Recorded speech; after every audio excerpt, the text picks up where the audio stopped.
Assalamualaikum dan salam sejahtera. Saya Rosaniza Rusli, pegawai farmasi daripada Kementerian Kesihatan Malaysia. Saya ingin berkongsi tentang pengambilan ubat anti-diabetes. Sebelum kita membincangkan modul kedua dalam program PICC, jom sama-sama kita belajar tentang konsep 5B. Pada buku aktiviti, ruangan modul 2, aktiviti 1, isikan tempat kosong dengan perkataan yang betul. Yang pertama, pengguna yang betul. Yang kedua, ubat yang betul. Ketiga, dos yang betul. Keempat, cara pengambilan ubat yang betul. Dan kelima, masa yang betul. Sekarang, mari kita lihat jenis-jenis rawatan bagi diabetes. Terdapat dua jenis rawatan diabetes. Yang pertama adalah ubat anti-diabetes oral ataupun ubat biji. Yang kedua adalah suntikan insulin. Terdapat beberapa kumpulan ubat-ubatan anti-diabetes jenis oral. Yang pertama, biguanides, contohnya metformin. Kedua, sulfonylureas, contohnya gliclazide dan glibenclamide.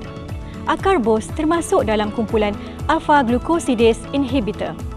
Ubat yang lebih baharu adalah vildagliptin dan saxagliptin dari kumpulan dipeptidyl peptidase 4 inhibitor. Terdapat juga ubat repaglinide dari kumpulan meglitinides. Dan akhir sekali, ubat daripada kumpulan sodium glucose cotransporter 2 inhibitors seperti empagliflozin. Pengambilan ubat anti-diabetes adalah berbeza. Oleh itu, anda disarankan untuk menyemak dan mengambil perhatian kepada label pada sampul ubat yang diterima. Ini penting untuk memastikan keberkesanan ubat-ubatan di samping dapat mengurangkan kesan sampingan ubat-ubatan. Seperti yang kita tahu, insulin diperlukan untuk penyerapan gula ke dalam sel badan. Ubat gliclazide dan glibenclamide contohnya membantu meningkatkan perembesan insulin oleh pankreas. Oleh sebab itu, ubat gliclazide dan glibenclamide perlu diambil 10 hingga 30 minit sebelum makan supaya insulin tersedia di dalam darah untuk membantu penyerapan gula oleh sel badan.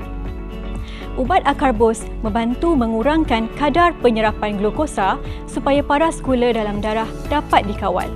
Oleh itu, ubat acarbose perlu diambil bersama-sama makanan supaya ia boleh bertindak ke atas makanan yang diambil. Ubat metformin pula disarankan diambil selepas makan untuk mengurangkan kesan sampingan ubat seperti ketidakselesaan perut dan cirit-birit. Jenis rawatan diabetes kedua ialah suntikan insulin. Suntikan insulin membantu badan mengekalkan paras gula dengan cara meniru tindakan insulin semula jadi dalam badan. Suntikan insulin perlu diambil oleh pesakit yang tidak cukup insulin dalam badan atau insulin yang tidak berfungsi dengan baik. Ada yang keliru dan masih sangsi dengan sumber suntikan insulin. Jangan risau, insulin masa kini dihasilkan secara bioteknologi dan bukan daripada sumber haiwan. Ini adalah contoh jenis-jenis suntikan insulin yang diberikan kepada sesetengah pesakit diabetes. Rapid acting ialah insulin yang bertindak terus atau sangat pantas dalam merendahkan bacaan gula dalam darah. Short acting pula ialah insulin yang bertindak pantas. Intermediate acting, insulin yang bertindak perlahan-lahan untuk menurunkan bacaan gula. Long acting bertindak menurunkan paras gula secara paling perlahan dan mampu kekal menurunkan gula dalam masa 24 jam. Premix pula ialah campuran kedua-dua insulin yang bertindak pantas dan insulin yang bertindak perlahan. Yang manakah ubat yang dibekalkan kepada anda? Insulin-insulin ini berbeza mengikut tempoh dan jangka masa tindakannya dalam badan.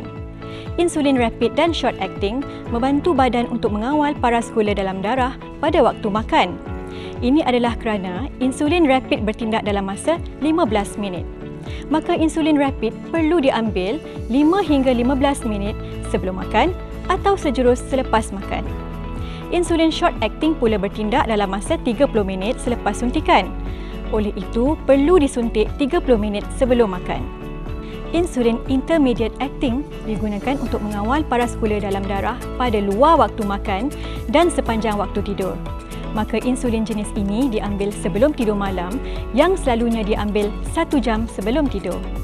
Insulin long acting pula mengawal gula dalam darah 24 jam dan perlu disuntik 1 kali sehari pada waktu yang sama. Insulin premix pula adalah sediaan insulin yang mengandungi kombinasi intermediate dan short acting. Insulin jenis ini perlu disuntik 5 hingga 30 minit sebelum makan bergantung kepada jenama insulin yang digunakan. Mari kita sama-sama buat modul 2, aktiviti 5 dalam buku aktiviti PICC. Lorekkan bahagian tubuh yang merupakan tapak suntikan insulin. Kemudian, tandakan pada tapak suntikan yang betul. Tapak suntikan insulin adalah lengan, abdomen, peha. Bahagian-bahagian lain bukan tapak suntikan insulin. Insulin perlu disimpan dengan betul supaya insulin yang digunakan berkesan dan tidak rosak. Simpan insulin yang belum digunakan di bahagian tengah peti sejuk kerana suhunya lebih stabil. Jangan simpan cartridge insulin yang masih belum digunakan di pintu peti sejuk atau di bahagian sejuk beku.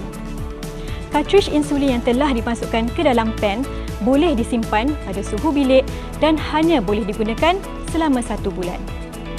Hypoglycemia adalah keadaan apabila paras gula dalam darah adalah rendah. Apa yang menyebabkan keadaan hypoglycemia? Mungkin pesakit tidak makan selepas suntikan insulin atau makan dalam kuantiti yang sangat sedikit atau dos ubat antidiabetes yang berlebihan atau bersenam secara berlebihan. Bagaimana pula dengan hyperglycemia? Hyperglycemia bermaksud paras gula dalam darah yang tinggi. Ia disebabkan oleh makan secara berlebihan, sakit atau mengalami tekanan, tidak menyuntik insulin yang diberikan atau dos ubat antidiabetes yang tidak mencukupi. Adalah sangat penting untuk kita pastikan pengambilan ubat adalah pada dos yang ditetapkan. Ini adalah untuk mengelakkan berlakunya hyperglycemia atau hypoglycemia. Berikut adalah tanda-tanda hypoglycemia yang sering dialami. Letih, menggeletar, pening, gelisah, terlalu lapar dan berpeluh. Manakala tanda-tanda hyperglycemia adalah seperti sangat dahaga, lapar, mengantuk, sangat letih, kerap membuang air kencing dan kulit menjadi kering. Penting untuk anda peka kepada tanda-tanda hypoglycemia dan hyperglycemia yang berlaku pada anda supaya tindakan yang sewajarnya dapat dilakukan dengan segera. Apa yang perlu dilakukan sekiranya anda mengalami hypoglycemia atau hyperglycemia? Sekiranya berlaku tanda-tanda hypoglycemia, anda perlu membuat ujian paras gula menggunakan glukometer jika ada.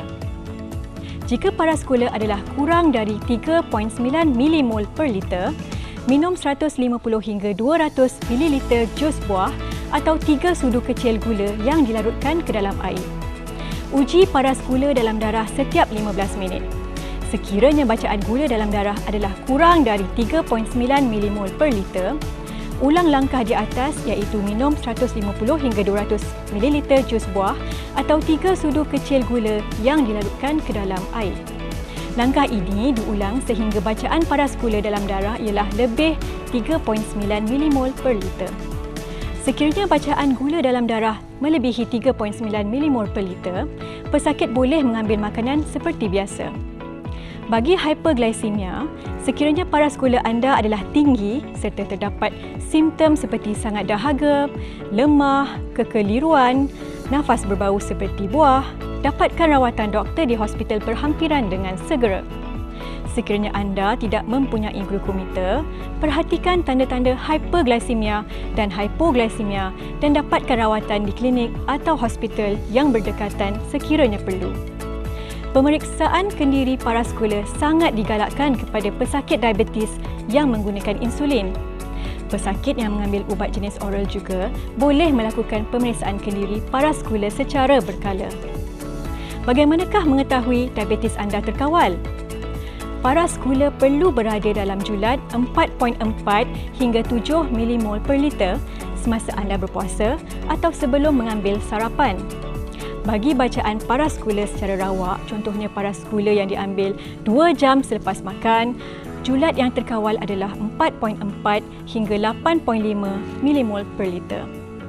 Manakala bagi bacaan HbA1c, iaitu purata bacaan paras gula dalam darah selama 3 bulan sebelum sampel darah diambil, perlu kurang daripada 7%. Secara kesimpulannya, cara pengambilan ubat antidiabetes yang betul dapat membantu pesakit mengawal paras gula dalam darah dengan lebih berkesan. Di samping dapat mengurangkan risiko mendapat kesan sampingan ubat-ubatan.